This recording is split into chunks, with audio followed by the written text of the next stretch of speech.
wale tu walikuwa wamepanga vile watamsimamisha huyu rais wetu asikuwe rais wa Jamhuri ya Kenya, ndio wenye kupanga na kutoa pesa ya hii maandamano inaendelea ya kuchafua Jamhuri ya Kenya.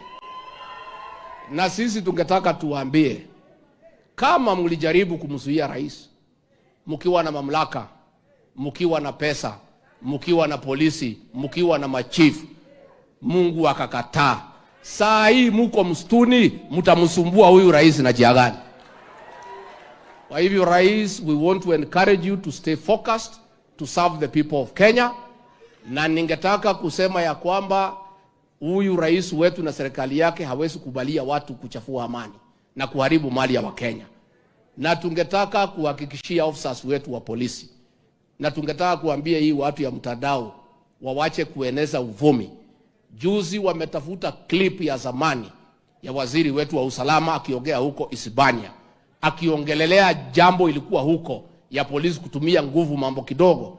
Wanajaribu kupindua hiyo video ati inamaanisha ati waziri wetu wa usalama anasema polisi wasikabiliane na hii watu ya maandamano.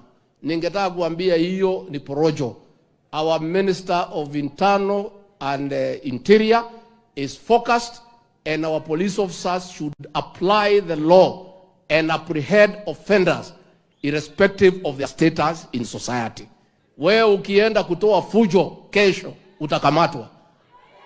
Wakamatwa wasikamatwe, wapelekwe kotini, kwa sababu rais wetu, serikali yako hawezi kubalia mtu yeyote atoke kwake akuje kuchafua amani, kuharibu mali ya raia na kuzuia watu kufanya biashara.